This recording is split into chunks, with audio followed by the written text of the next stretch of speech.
হরে কৃষ্ণ। রাধে রাধে। সকল দর্শক বৈষ্ণব বৃন্দদের চরণে জানাই আমার অনেক অনেক প্রণাম। আবারও আপনাদের সামনে চলে এসেছি শ্রীমদ্ ভগবদ গীতা নিয়ে।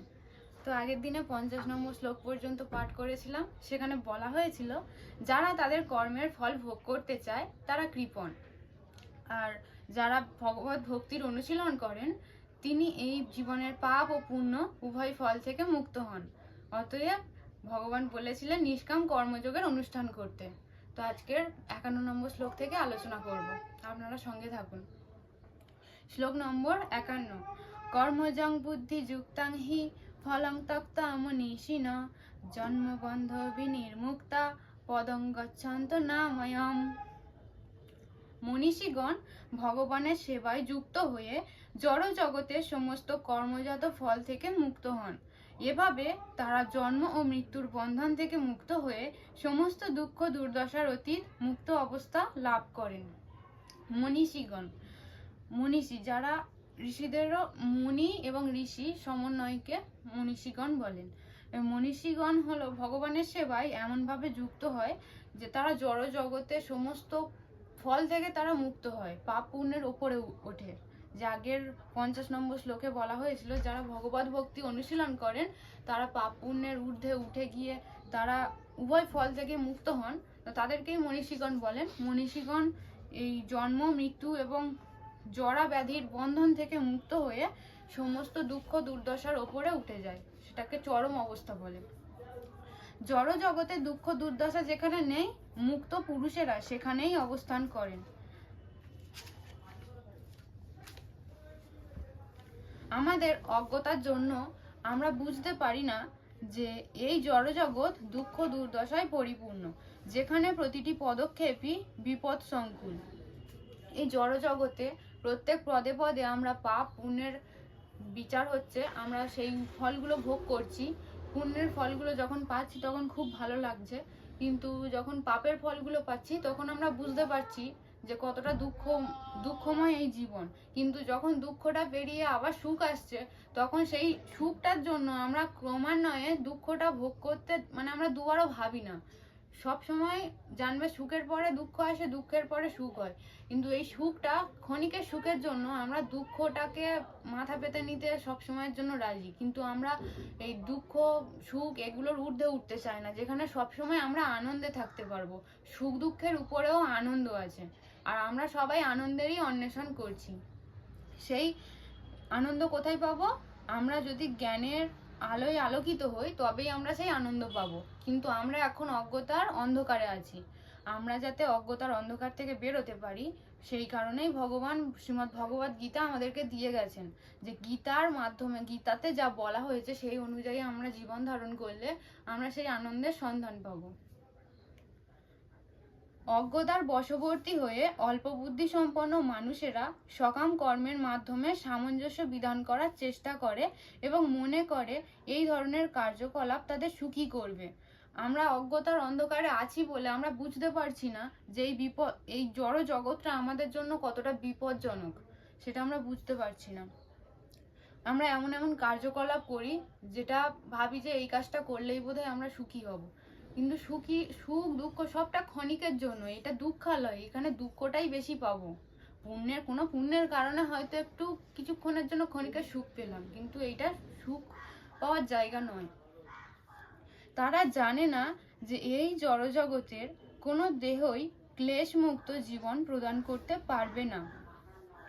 জন্ম মৃত্যু জরা এবং ব্যাধিরূপ ক্লেশময় জীবন জড় জগতের সর্বত্র বর্তমান।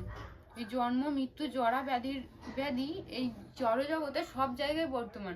এই যে আমাদের 14টা ভুবন বলা হয়, এই মর্তধাম নিয়ে নিচের 7টা লোক এবং এর ওপরে আমাদের ঊর্ধ্বলোকে আছে আরো 7টা লোক।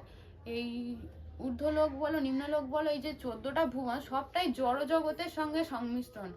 এগুলো সবকিছু জড় জগতে, পুণ্যের ফলে আমরা যদি এমন কোনো কাজ করি যে যার জন্য আমরা সুখ ভোগ করতে পারবো, সেই রকম অনুযায়ী আমরা সেই লোকে যেতে পারবো। কিন্তু যখন পুণ্যের ফলটা শেষ হয়ে যাবে আবারও এই মর্তধামে আমাদেরকে আসতে হবে, এবং কর্ম অনুযায়ী যে দেহ আমরা প্রাপ্ত হয়েছি সেই রকম মনুষ্য দেহ প্রাপ্ত হতে পারি অনেক পুণ্যের ফলে, 100 জন্ম পূর্ণ করলে তবে মানুষ জন্ম পাওয়া যায়, মানব জন্মও পেতে পারি।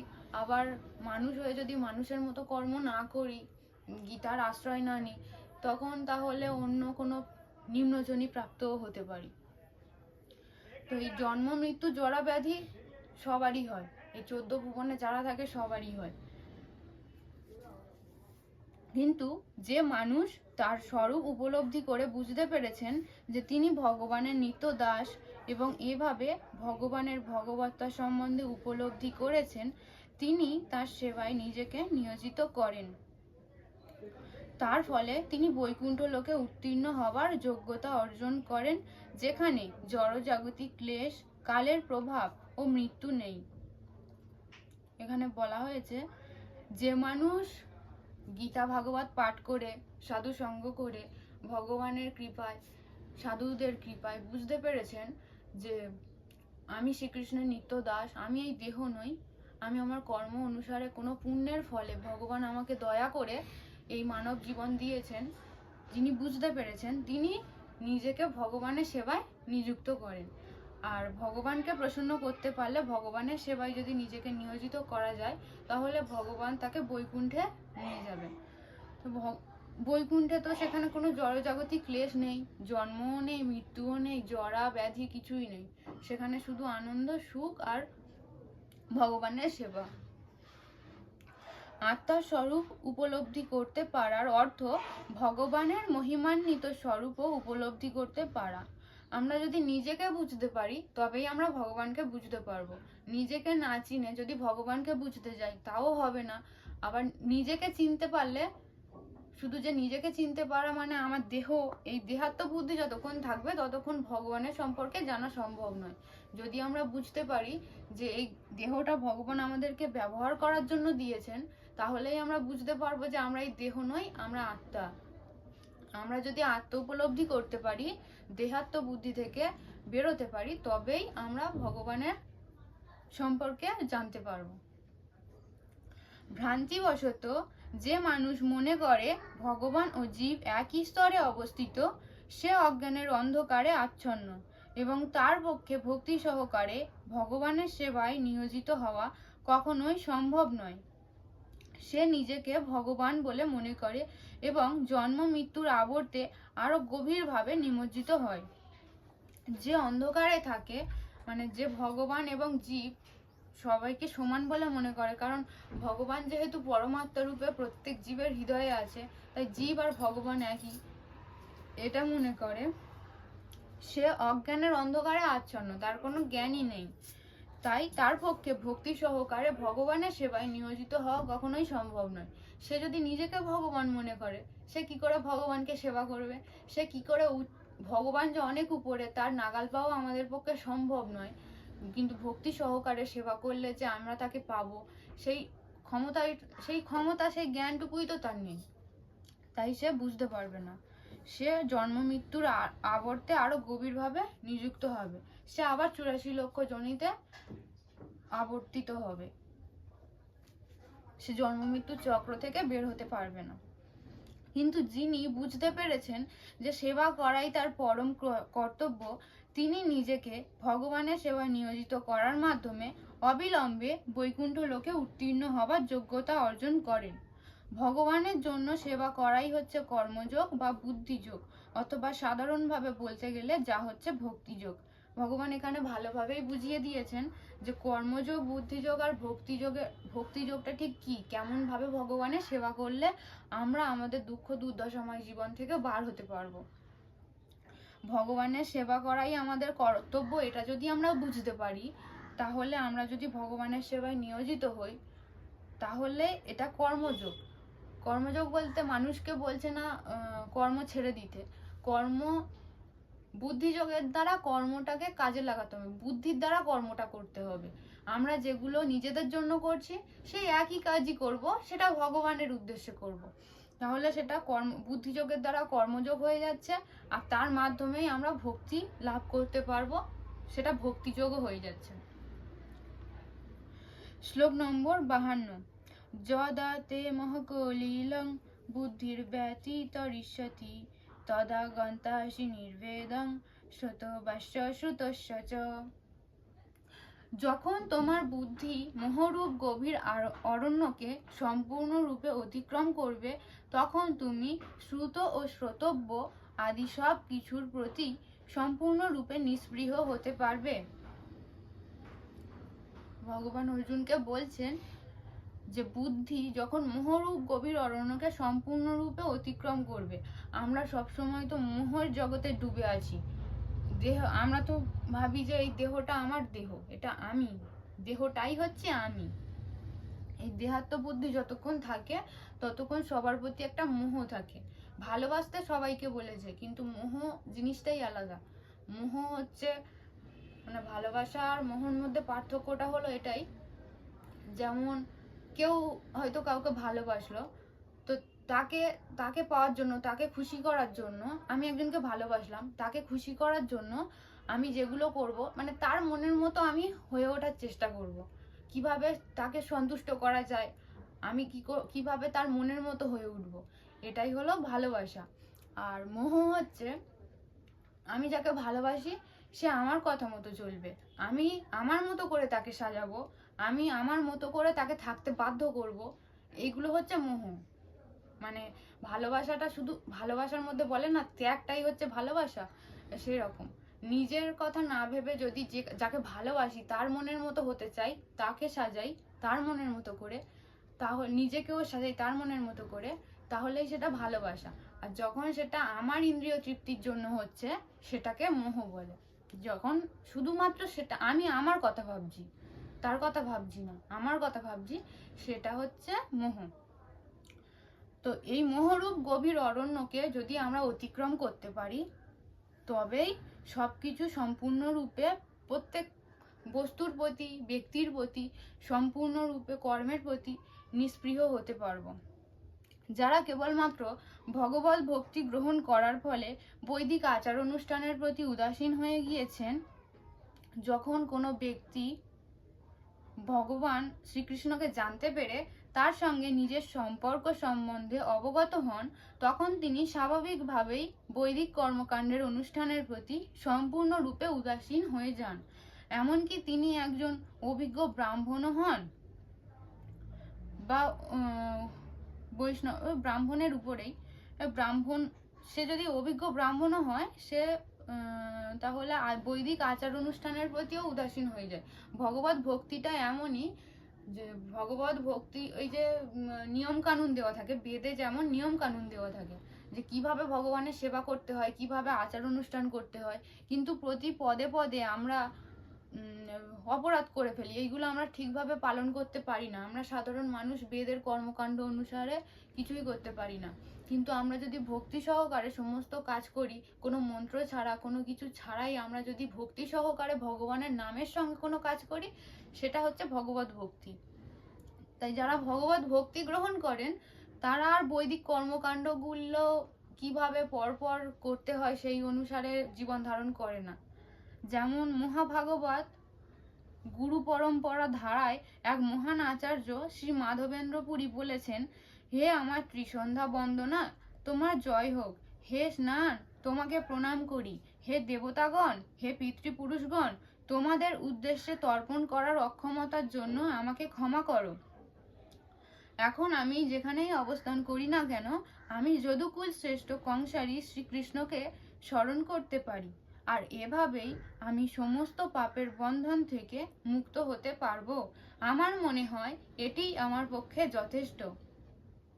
একজন মহান আচার্য মাধবেন্দ্র পুরী বলে গেছেন যে হে ত্রিসন্ধ্যা বন্দনা, মানে ত্রিসন্ধ্যা তিন বেলা যে ভগবানের যে সেবাটা হয়, সন্ধ্যা আরতিও হয়, সেই ত্রিসন্ধ্যা বন্দনা করা উনি বন্ধ করে দিয়েছেন, স্নান করা বন্ধ করে দিয়েছেন, মানে ভুলে গেছেন সবকিছু। ভক্তিটা এমনই হয়, এমন উচ্চস্তরের ভক্ত ওনারা যে ওনারা সবকিছু ভুলে গেছে, সারাক্ষণ ভগবানের নাম নিয়েই বসে থাকে, সারাক্ষণ ভগবানের নাম।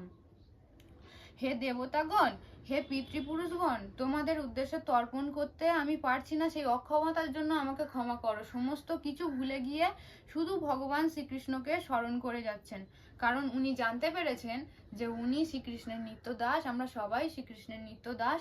আমাদের উদ্দেশ্য ভগবানের সেবা করা, সন্তুষ্টি বিধান করা।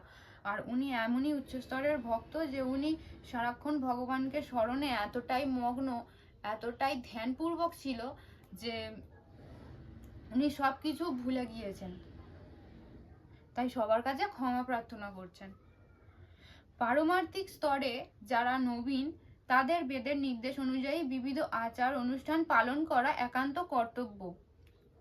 যারা নতুন নতুন ভগবত ভক্তির পথ, পারমার্থিক পথে অগ্রসর হচ্ছে, তাদের বেদের নির্দেশ অনুসারে জীবন ধারণ করাই শ্রেয়।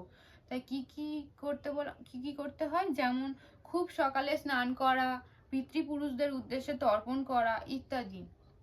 কিন্তু কৃষ্ণগত প্রাণ হয়ে যিনি ভক্তি সহকারে ভগবানের সেবায় নিয়োজিত থাকেন, তিনি সমস্ত আচার অনুষ্ঠানের প্রতি নিস্পৃহ হয়ে যান, কারণ তিনি ইতিমধ্যেই পরম সিদ্ধি লাভ করেছেন।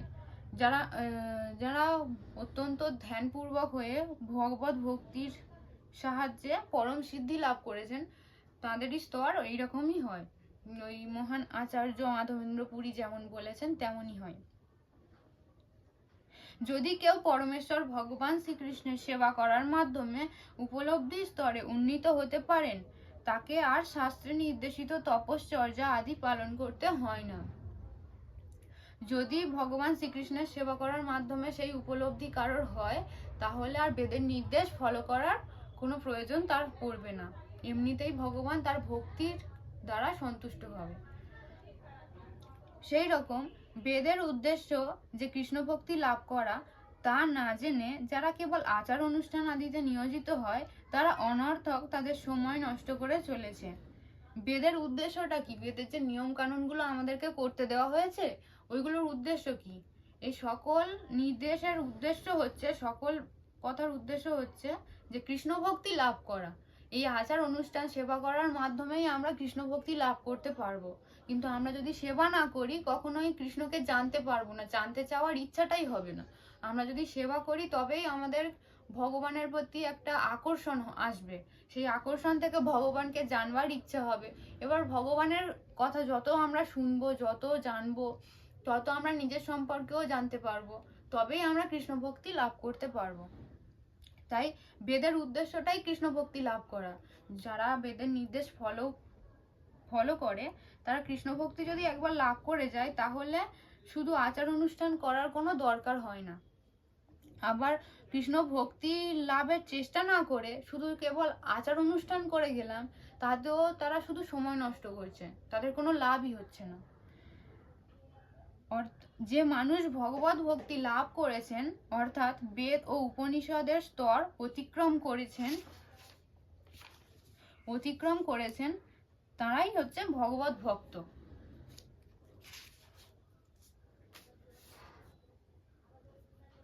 শ্লোক নম্বর 53।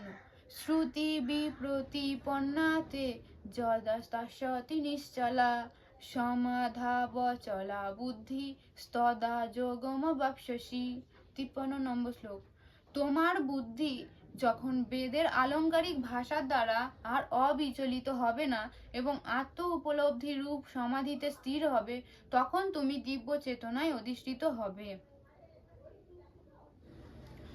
সম্পূর্ণরূপে যখন কৃষ্ণ ভাবনামৃত উপলব্ধি করতে পারা হয়, যখন কৃষ্ণ ভাবনামৃত, সবসময় কৃষ্ণের কথা চিন্তা মনে আসবে, মানে মনে থেকে কৃষ্ণ যাবেই না, তখন সেই অবস্থাকে বলা হয় সমাধি। এখন তো আমরা মনে করছি, ইচ্ছা করলে মনে করছি, আবার আমরা কাজের চাপে ভুলেও যাচ্ছি, কিন্তু সম্পূর্ণরূপে কৃষ্ণ ভাবনামৃত মানে কৃষ্ণকে মন থেকে না সরিয়ে বাকি কথাগুলো আমাদের মনে করে করে করতে হবে, বাকি কাজগুলো আমাদের মনে করে করে করতে হয়। কিন্তু কৃষ্ণ ভাবনামৃত এই স্তরটা অত্যন্ত কঠিন, একদম সমাধি স্তর, এটা একদম সমাপ্তির, মানে যখন কৃষ্ণের কথা ছাড়া আর অন্য কোনো চিন্তাই মাথায় আসে না, সেই রকম কৃষ্ণ ভাবনামৃত উপলব্ধি করতে পারলে সেই অবস্থাকে বলা হয় সমাধি। যিনি পূর্ণ সমাধিস্থ হয়েছেন, তিনি ব্রহ্ম, পরমাত্মা এবং ভগবানকে উপলব্ধি করতে পেরেছেন। আত্ম উপলব্ধির চরম পূর্ণতা হচ্ছে ভগবানের সঙ্গে জীবের নিত্য দাসত্বের সম্পর্ক উপলব্ধি করা, এবং তাই কৃষ্ণ ভাবনাময় কর্তব্যই পালন করা উচিত। আত্ম উপলব্ধির চরম পূর্ণতা, মানে একদম শেষের স্তর হচ্ছে এটাই, ভগবানের সঙ্গে জীবের নিত্য যে দাসত্বের সম্পর্ক, এই সম্পর্কটাকে ভিতর থেকে একেবারে উপলব্ধি করা। তাই কেবল কৃষ্ণ ভাবনাময় কর্তব্যই আমাদের পালন করা উচিত। কৃষ্ণ ভাবনাময় নৈষ্ঠিক ভক্তের বেদের মনোরম বর্ণনার দ্বারা বিক্ষিপ্ত হওয়া উচিত নয়, বা স্বর্গসুখ ভোগ করার জন্য সকাম কর্মের অনুষ্ঠান করা উচিত নয়। বেদে অনেক কিছু নির্দেশ দেওয়া হয়েছে, যেমন কোনো দানের ফলে কি হয়, কোন পুণ্য করলে কোন ফল লাভ করা যায়, এই ফলগুলোর দ্বারা যাতে আকৃষ্ট হয়ে মানুষ বেদের নির্দেশ ফলো করে, সেই কারণে বেদে অনেক কিছু দেওয়া হয়েছে এইরকম, কিভাবে কি করলে স্বর্গসুখ ভোগ করতে পারবে, মানে ভোগ করার অনেক কিছুই দেওয়া হয়েছে। কিন্তু কৃষ্ণ ভাবনাময় নৈষ্ঠিক ভক্তের বেদের এই মনোরম বর্ণনার দ্বারা বিপথে যাওয়ার দরকার নেই। মানে বেদের নির্দেশ অনুযায়ী যদি সে করতে করতে হয়তো কোনো ফলের প্রতি তার আসক্তি জন্মে গেল, তাহলে সে সেটা ভোগ করতে চাইবে। এই ভোগ করার ইচ্ছেটা কৃষ্ণ ভাবনাময় ভক্তের ত্যাগ করা উচিত। তার স্বর্গসুখ ভোগ করার জন্য সকাম কর্মের অনুষ্ঠান করা উচিত নয়।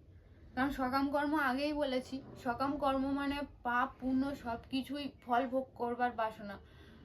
ভালো কর্মের ফল একটা সময় যখন পাওয়া হয়ে যাবে, তখন আবার ওই দুঃখালয়ে এসে আমাদেরকে পড়তে হবে, তাহলে তাতে তো কোনো লাভ নেই। তাই সকাম কর্মের অনুষ্ঠান করা উচিত নয়। ভক্তিযোগে ভগবানের সেবা করার মাধ্যমে ভগবানের সঙ্গে সরাসরি যোগাযোগ স্থাপিত হয়, এবং তার ফলে ভগবানের প্রতিটি উপদেশের মর্ম সেই দিব্য স্তরে যথাযথভাবে উপলব্ধি করা যায়। ভক্তিযোগে ভগবানের সেবা করার মাধ্যমে, আমরা যদি ভক্তিযোগ অনুশীলন করে ভগবানের সেবা শুরু করি, তাহলে আমরা ভগবানের সঙ্গে সরাসরি যোগাযোগ স্থাপন করতে সক্ষম হব, এবং ভগবানের প্রতিটি উপদেশের মর্ম, ভগবান যে গীতায় কি বলেছেন, এই প্রত্যেকটা উপদেশের মর্ম আমরা লাইনে লাইনে বুঝতে পারবো, আমরা সেটা উপলব্ধি করতে পারবো। এই ধরনের কার্যকলাপের ফল অবশ্যই পাওয়া যাবে এবং পরম জ্ঞান লাভ করা যাবে। শ্রীকৃষ্ণ অথবা তার প্রতিনিধি শ্রী গুরুদেবের আদেশে কেবল ভগবানের সেবা করলেই সেটি সম্ভব হবে। আমরা যদি সেই রকম অনুযায়ী ভক্তিযোগ অনুশীলন করে ভগবানের সেবায় যুক্ত হতে পারি, তাহলেই আমরা সেই ফল অবশ্যই পাবো এবং পরম জ্ঞান লাভ করব। যেটা ভগবান আমাদেরকে বলতে চেয়েছেন, সেটা প্রতি পদে পদে আমরা বুঝতে পারবো, যে ঠিক কি বলতে চেয়েছেন, কি বোঝাতে চেয়েছেন, আমাদেরকে কেমন ভাবে চলতে বলেছেন, এইগুলো।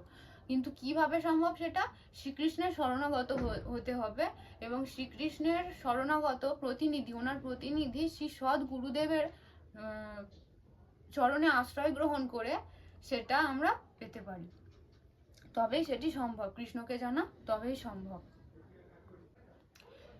54 নম্বর শ্লোক থেকে এবারে পাঠ শুরু করছি। এবারে অর্জুন বলছে, এতক্ষণ ভগবান অর্জুনকে বলছিলেন, এবারে অর্জুন বলছেন। অর্জুন উবাচ স্থিতপ্রজ্ঞশ্চ কা ভাষা সমাধিস্থশ্চ কেশব স্থিতধি কিং প্রভাসেত কিমাসিত ব্রজেত কিম। 54 নম্বর শ্লোক। অর্জুন বললেন, হে কেশব, স্থিতপ্রজ্ঞ অর্থাৎ অচলা বুদ্ধিসম্পন্ন মানুষের লক্ষণ কি? তিনি কিভাবে কথা বলেন, কিভাবেই অবস্থান করেন এবং কিভাবেই বা তিনি বিচরণ করেন? ভগবান যখন অর্জুনকে বললেন তুমি স্থিতপ্রজ্ঞ হও, সমদর্শী হও, তখন অর্জুন কেশবকে জিজ্ঞাসা করছে, কৃষ্ণকে জিজ্ঞাসা করছে, হে কেশব, স্থিতপ্রজ্ঞ ব্যক্তিরা সব মানুষের লক্ষণ কি? তিনি কিভাবে কথা বলেন, কিভাবে চলাফেরা করেন, কিভাবে অবস্থান করেন, সেই সম্বন্ধে কিছু বলো। প্রতিটি মানুষেরই যেমন কোনো না কোনো লক্ষণ থাকে, কৃষ্ণ ভাবনাময় মানুষেরও সেই রকম চলা, বলা, চিন্তা ভাবনা, অনুভূতি আদি বিশেষ সমস্ত বিষয়ে বিশেষ কিছু প্রকৃতিগত লক্ষণ থাকে।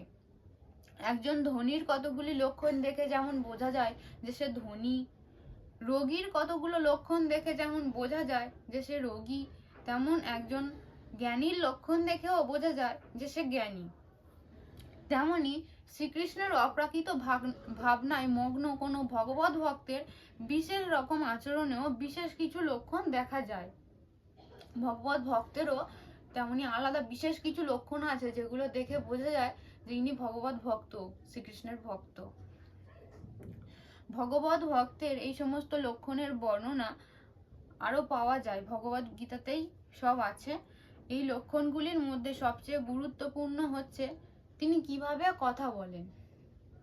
কেননা কথা বলাই যে কোনো মানুষের সবচেয়ে গুরুত্বপূর্ণ গুণ। কথিত আছে, মূর্খ যতক্ষণ না তার মুখ খুলছে ততক্ষণ তার মূর্খতা প্রকাশ পায় না। বিশেষ করে সুসজ্জিত পোশাক পরিহিত মূর্খ যতক্ষণ তার মুখ না খুলছে ততক্ষণ তাকে চেনার উপায় নেই, কিন্তু যখনই সে মুখ খোলে তখনই তার পরিচয় প্রকাশ পায়। একটা মূর্খ লোক, তার হয়তো কোনো বিষয়ে কোনো জ্ঞান নেই, সে উগ্র মেজাজের, কিন্তু সে বাইরে থেকে এমন পোশাক পরে থাকে, এমন চলাফেরা করে যেন মনে হচ্ছে সে দেখায় আঁটে ফাটে যে সে খুব শিক্ষিত। কিন্তু সে যখনই কোনো পরিস্থিতিতে পড়বে, সে যতক্ষণ না পর্যন্ত সে মুখ খুলছে, কথা বলছে, ততক্ষণ পর্যন্ত বোঝার উপায় নেই যে সে কতটা ভদ্র, কতটা সভ্য, কতটা শিক্ষিত। কৃষ্ণ ভাবনাময় মানুষেরও প্রাথমিক লক্ষণ হচ্ছে তিনি শ্রীকৃষ্ণ অথবা শ্রীকৃষ্ণ সম্বন্ধীয় বিষয় ছাড়া আর কোনো কথা বলেন না। অন্যান্য লক্ষণ তখন স্বাভাবিকভাবে তার মধ্যে প্রকাশিত হয়। কৃষ্ণ ভক্ত, যিনি ভগবত ভক্ত হবেন, তিনি কারোর সাথে পরিচিত, কারোর সাথে দেখা হোক বা যার সাথেই হোক, মানে তাকে দেখলেই প্রথমবারে সে যদি মুখ খোলে, সে শুধুমাত্র কৃষ্ণ বা কৃষ্ণের সম্বন্ধীয় কোনো কথাই বলবে, আর অন্য আদার্স কোনো সাংসারিক ঝামেলা জটিলতা নিয়ে তিনি কথা বলবেন না। এটাই হচ্ছে ভগবত ভক্তের পরিচয়। শ্লোক নম্বর 55। শ্রী ভগবান উবাচ প্রজহাতি যদা কামান সর্বান প্রার্থমনোগতান আত্মন্ন বদমনা তুষ্ট স্থিত প্রজ্ঞস্ত উদাচ্যতে। পরমেশ্বর ভগবান বললেন, হে পার্থ, মানুষ যখন মানসিক জল্পনা কল্পনা থেকে উদ্ভূত সমস্ত কামনা পরিত্যাগ করে এবং তার মন যখন এভাবে পবিত্র হয়ে আত্মাতেই পূর্ণ পরিতৃপ্তি লাভ করে, তখন তাকে স্থিতপ্রজ্ঞ বলা হয়।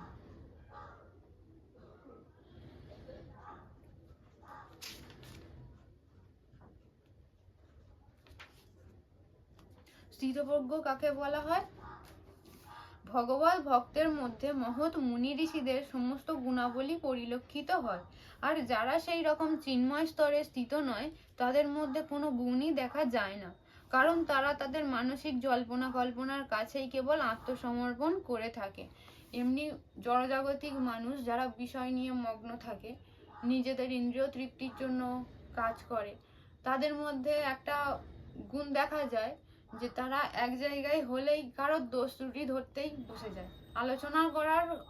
তাদের আলোচনা করার জায়গাটাই কে কি করছে, কে কি করেছে বা কার কি হয়েছে, কোনো কিছু না জেনেই তাকে নিয়ে শুধু জল্পনা কল্পনা করে। সুতরাং এখানে যথার্থই বলা হয়েছে, জল্পনা কল্পনার মাধ্যমে সৃষ্ট ইন্দ্রিয় সুখভোগের সব রকমের ইচ্ছা পরিত্যাগ করতে হবে। একজন ভগবত ভক্ত জল্পনা কল্পনার মাধ্যমে যে ইন্দ্রিয় সুখভোগটা করে, যে অন্যের নামে বলে, অন্যের পরনিন্দা পরচর্চা করে যে আনন্দটা আমি পাচ্ছি, অন্যকে খারাপ প্রমাণিত করে নিজেকে বড় প্রমাণ করে যে আনন্দটা পাওয়া হয়, এটা নিজের ইন্দ্রিয় তৃপ্তির জন্য, এটার ফল কিন্তু ভালো হয় না। ভগবান এইগুলোকে বারণ করেছেন। তাই এইগুলো যারা মেনে চলেন, ভগবানের নির্দেশ পালন করছেন, তার মানে তিনি ভগবত ভক্ত, তাই ভগবানের নির্দেশ উনি পালন করছেন। তাই একজন ভগবত ভক্তের তো অবশ্যই এগুলো পরিত্যাগ করা উচিত, কিন্তু এটা তো শুধু অর্জুনকে বা কোনো একজন নির্দিষ্ট ব্যক্তিকে উদ্দেশ্য করে বলা হয়নি, এটা সবার জন্য বলা হয়েছে, ভগবানের সকল সন্তানদের জন্য। যারা অন্তত মানব রূপে জন্মেছে তারা তো এগুলো পালন করতেই হবে। তো কোনটা ভালো? আমরা যদি জল্পনা কল্পনা করি, কারোর দোষ ধরি, তাহলে তার দোষটা আমার মধ্যে আসবে। সে একটা হয়তো পাপ কর্ম করেছে, কেউ একটা পাপ কর্ম করেছে, আমি তাকে নিয়ে আলোচনা করলাম, তার পাপটা তো আর চলে যাবে না, সে পাপ করেছে, তার পাপের ভাগীদার আমি কেন হব? এটা বুঝতে হবে। এই কারণে মানুষকে, যারা ভগবানের কথা মেনে না চলে, তাদেরকে অল্প বুদ্ধি সম্পন্ন মানুষ এই কারণে বলা হয়। কেউ একজন পাপ কর্ম করেছে, তাকে নিয়ে আমি আলোচনা করছি, বেশ মজা পাচ্ছি, হাসি ঠাট্টা করছি, বেশ মজা পাচ্ছি, সে যে কাজটাই করুক না কেন তার পাপের ফলটা সে পাবে। কিন্তু সেটা নিয়ে যদি আমি আলোচনা করে মজা লুটি, তাহলে তার পাপের অর্ধেক ফল 50% আমার আসবে আর 50% তার থাকবে। তার মানে তার সম্পর্কে বলে আমি তাকে উপকারী করছি, তার পাপের ফলের ভাগটা আমাকেও নিতে হবে। তাই এগুলোই ভগবান বারণ করেছেন, এগুলো থেকে আমরা যাতে দূরে থাকি। কৃত্রিম ভাবে এই ধরনের বাসনাকে সংবরণ করা যায় না। ভগবানও জানেন এই বাসনাগুলোকে এমনি এমনি সংবরণ করা যায় না। কিন্তু মানুষ যখন কৃষ্ণ ভাবনায় নিজেকে সমস্ত ইন্দ্রিয় সুভোগের বাসনা কৃষ্ণ ভাবনায় নিজেকে নিয়োজিত করে, তখন কোনো রকম বাহ্যিক প্রচেষ্টা ছাড়া আপনা থেকেই এই সমস্ত ইন্দ্রিয় সুখভোগের বাসনা প্রশমিত হয়। কিন্তু এখানে কিভাবে তার থেকে বার হওয়া যায় সেটাও ভগবান বলে দিয়েছেন। মানুষ যখন কৃষ্ণ ভাবনায় মগ্ন থাকে, সারাক্ষণ কৃষ্ণ কিভাবে ভালো থাকবে, কৃষ্ণ কিসে খুশি হবে, কৃষ্ণ খুশি থাকলেই আমরা সব সময় হ্যাপি থাকবো। তাই কৃষ্ণ কিসে খুশি হবে, কৃষ্ণের ভাবনায় যদি আমরা যুক্ত থাকতে পারি, তাহলে আমরা কোনো বাহ্যিক প্রচেষ্টা ছাড়া, কোনো রকম কঠিন পরিস্থিতি ছাড়া আমরা সেই বাসনা থেকে বার হতে পারবো। আমরা যদি এমনি এমনি কৃষ্ণকে বাদ দিয়ে আমরা যদি ভাবি না এর নামে চর্চা করবো না, ওর নামে চর্চা করবো না, কিন্তু মানুষের মনটাই এরকম, মানুষ কোনো কাজ না করে, কোনো ভাবনা না করে থাকতেই পারে না। তাই বলছে এমনি কৃষ্ণ থেকে দূরে থাকলে আমরা সব সময় বাইরে কি হচ্ছে, এই জড় জগতে কি হচ্ছে সেই নিয়েই আলোচনা করব, সেই নিয়েই আমাদের মনে ঘোরাফেরা করবে। কিন্তু আমরা যদি সবসময় সেই ভাবনাটার মধ্যে কৃষ্ণকে রেখে দিই, তাহলে কৃষ্ণের সম্পর্কে ভাবতে ভাবতে নিজেদের মনের সকল বাসনাগুলো, অন্য কারোর নিয়ে চিন্তা করা ভাবনাগুলো, সেইগুলো আপনা থেকেই দূর হয়ে যাবে। তাই দ্বিধাহীনভাবে ভক্তিযোগের পথ অবলম্বন আমাদের করতেই হবে। কেননা এই ভক্তিযোগ অচিরেই আমাদেরকে এক অপ্রাকৃত চেতনায় অধিষ্ঠিত হতে সাহায্য করে। এই সকল জড়জাগতিক বিষয় থেকে বার হতে আমাদেরকে সাহায্য করে একমাত্র ভক্তিযোগ। উন্নত চেতনা সম্পন্ন মহাত্মা নিজেকে ভগবান শ্রীকৃষ্ণের নিত্য দাস রূপে উপলব্ধি করার ফলে নিত্য আনন্দ অনুভব করেন। ভগবানের নিত্য দাস আমরা কত সুখময়, এইটা যদি চিন্তা ভাবনা করতে পারেন, তিনি সব সময় আনন্দে থাকেন। কারণ মালিক হতে চাওয়াটা বড্ড পরিশ্রমের। মালিক তো আমরা কখনোই হতে পারবো না, কিন্তু মালিক হতে চাওয়াটা অনেক পরিশ্রমের, অনেক জ্ঞান থাকা দরকার, যেটা আমাদের নেই। আমরা অল্প বুদ্ধি সম্পন্ন মানুষ, অন্যের দাস হয়ে থাকলেই আমাদের সব থেকে বেশি মঙ্গল। আর এটা যদি বলা হয়, এটা হয়তো অনেকের খারাপ লাগতে পারে, প্রথম প্রথম শুনলে যে কারোরই খারাপ লাগবে, কিন্তু একটা কথা ভেবে দেখতে হবে, আমরা যখন সরকারি চাকরির জন্য এদারে ওদারে ঘুরে বেড়াচ্ছি, সেটা কি আদেও কোনো দাসত্বের পরিচয় নয়? আমরা কি সত্যি মালিক হতে পারছি?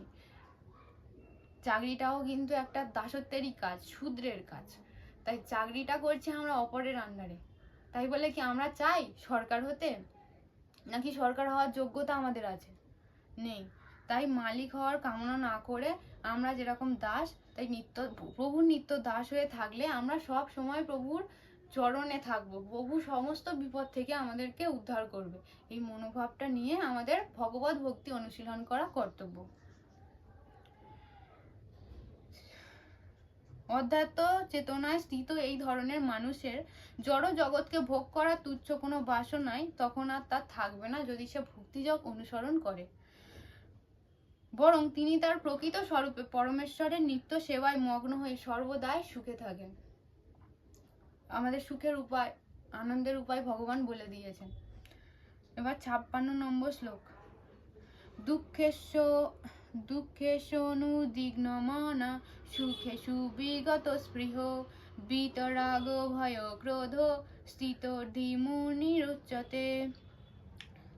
ত্রিতাপ দুঃখ উপস্থিত হলেও যার মন উদ্বিগ্ন হয় না, সুখ উপস্থিত হলেও যার স্পৃহা হয় না, এবং যিনি আসক্তি, ভয় ও ক্রোধ থেকে মুক্ত, তিনি স্থিতধী অর্থাৎ স্থিতপ্রজ্ঞ। মুনি তাদেরকে বলা হয় যিনি কোনো স্থির সিদ্ধান্তে উপনীত না হয়ে নানা রকম অনুমান করার মাধ্যমে মনকে নানাভাবে আলোড়িত করতে পারেন। তাই বলা হয় যে নানা মুনির নানা মত। স্থিতধী মুনি সর্বদাই কৃষ্ণ ভাবনায় মগ্ন, কেননা তিনি জল্পনা কল্পনামূলক সমস্ত কার্যকলাপের অবসান করেন। যারা বললাম কৃষ্ণ ভাবনায় যারা সবসময় মগ্ন, তারা অন্যকে কি করছে না করছে, জড়জাগতিক কোনো বিষয়ে তারা চিন্তা ভাবনা করবার তাদের সময়ই নেই। সারাক্ষণ কৃষ্ণ ভাবনায় যারা মগ্ন, তারা অন্য জল্পনা কল্পনা থেকে খুব সহজেই বার হয়ে আসে। যিনি জল্পনা কল্পনার স্তর অতিক্রম করে উপলব্ধি করতে পেরেছেন যে বসুদেব তনয় ভগবান শ্রীকৃষ্ণই বাসুদেব সব কিছু, তাকে বলা হয় একনিষ্ঠ মুনি। যিনি এটা বুঝতে পেরেছেন যে শ্রীকৃষ্ণ বা বাসুদেবই হলো এই প্রকৃতির মালিক, এই ব্রহ্মাণ্ডের মালিক, তিনিই সবকিছু, তিনি হচ্ছে একনিষ্ঠ মুনি। এই ধরনের কৃষ্ণ ভাবনাময় ভগবত ভক্তকে জড় জগতের ত্রিতাপ ক্লেশের কোনো আক্রমণই আর বিচলিত করতে পারে না, কারণ তিনি সব রকমের দুঃখ দুর্দশাকে ভগবানের আশীর্বাদ বলে মনে করেন। কৃষ্ণ ভাবনাময় ভগবত ভক্ত তিনি শীতে প্রচন্ড ঠান্ডা, গরমে প্রচন্ড গরম, মানে উদ্বিগ্ন হয়ে পড়ে, যে মানুষ সমস্ত কিছুতে অল্পেতে বড্ড উদ্বিগ্ন হয়ে পড়ে। দুঃখ আসলে প্রচন্ড ভেঙে পড়া, সুখ আসলে অত্যন্ত উচ্ছ্বাসিত হওয়া, এগুলো কোনো কিছুই থাকে না। সুখ এলে বরং ভগবানের কৃপা, ভগবান আমাকে এগুলোর পাওয়ার আমি যোগ্য নই, কিন্তু ভগবান আমাকে কৃপা করে এই সুখটা দিয়েছেন। আর দুঃখ এলে তিনি সবসময় মনে করেন যে এই দুঃখটা যে আমি পাচ্ছি এটা আমার কর্মের ফল, আমি এমন কর্ম করেছি যে এই ফলটা পাওয়ার যোগ্য আমি, তাই ভগবান আমাকে এই দুঃখটা, আরো হয়তো অনেক যন্ত্রণা অনেক কষ্ট পাওয়ার কথা ছিল আমার, কিন্তু ভগবান আমাকে কৃপা করে অল্পের উপর দিয়ে নিয়ে যাচ্ছেন। একজন ভগবত ভক্ত এইরকম মনে করেন, তাই তিনি সর্বদাই সমস্ত দুঃখ দুর্দশাকেও ভগবানের আশীর্বাদ বলে মনে করেন, আর ভগবানকে সবসময় পাশে পান। তিনি মনে করেন যে তার পূর্বকৃত অসৎ কর্মের জন্য তার যে দুঃখ দুর্দশা প্রাপ্ত ছিল, সেটা অল্পের উপর দিয়ে ভগবানের করুণার ফলে অল্পের উপর দিয়ে হয়ে যাচ্ছে।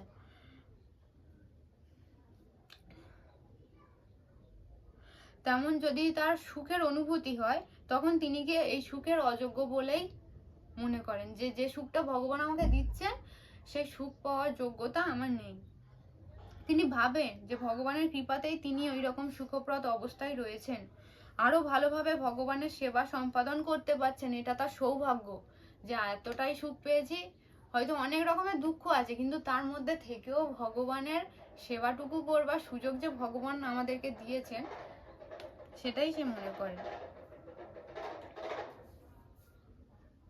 আর ভগবানের সেবা করার জন্য তিনি সব সময় উদ্যমী এবং তৎপর হন, এবং কোন রকম আসক্তি বা বিরক্তির দ্বারা তিনি প্রভাবিত হন না। কোনো কিছুর প্রতি না আসক্তি আছে যে এটা আমাকে পেতেই হবে, বা কোনো কিছুর প্রতি বিরক্ত থাকে, তার কোনো কিছুই থাকে না। একজন ভগবত ভক্ত এরকমই হয়। আর আসক্তি আর বিরক্তির মানেটা কি? নিজের ইন্দ্রিয় তৃপ্তি করার আকাঙ্ক্ষাকে বলা হয়। নিজের ইন্দ্রিয় তৃপ্তি, নিজের জন্য যেটা করা হয়, যেটা আমার ভালো লাগছে মানে এটা আনতে হবে, এটা হচ্ছে আসক্তি। আর এই ধরনের ইন্দ্রিয় তৃপ্তির আকাঙ্ক্ষা না থাকলে তাকে বলা হয় বিরক্তি। যেটা পছন্দ হয় সেটা পাওয়ার আকাঙ্ক্ষাকে বলে আসক্তি, আর যেটা হয়তো পছন্দ হয় না সেটার প্রতি যে আমরা বিরক্ত হয়ে যাই, সেটাকে বাদ দেওয়া, তার প্রতি আকাঙ্ক্ষা না থাকাটাকে বলে বিরক্তি। আর ভগবত ভক্তেই যারা ভগবত ভক্ত, যারা কৃষ্ণ ভাবনায় অবিচলিত, তাদের কোনো কিছুর প্রতি আসক্তিও নেই, বিরক্তিও নেই, কেননা ভগবানের সেবায় তিনি নিজেকে সম্পূর্ণভাবে উৎসর্গ করেছেন। তাই কোনো রকম প্রচেষ্টা ব্যর্থ হলেও তিনি তখন ক্রোধান্বিতও হন না, তিনি রেখেও যান না। সফল হন বা ব্যর্থ হন, কৃষ্ণ ভাবনাময় ব্যক্তি তার সংকল্পে সর্বদাই একনিষ্ঠ। তিনি যে সংকল্প করেন মনে মনে, তিনি সেটাতেই এক দৃঢ় নিষ্ঠতা থাকে, সেটাকেই তিনি পূরণ করবেন, সেই ব্যাপারেই তিনি ভাবতে থাকেন, মানে ভগবানকে নিয়েই সারাক্ষণ ভাবতে থাকেন। কোনো কিছুতে সফল হলো কি ব্যর্থ হলো তাই নিয়ে চিন্তা করেন না। 56 নম্বর শ্লোক পর্যন্ত থাক। আপনারা বারবার শুনুন, পড়ুন। আপনাদের কাছে অনুরোধ যে গীতা প্রত্যেকদিন একটা করে শ্লোক হলেও পাঠ করুন, তাতে ভগবানও অত্যন্ত প্রসন্ন হবেন। আর আপনারাও সংস্কৃত ভাষা জানতে পারবেন এবং ভগবান কি বলতে চেয়েছেন সেই সম্পর্কে উপলব্ধি করতে পারবেন। তো আজকের এই পর্যন্ত। হরে কৃষ্ণ, রাধে রাধে।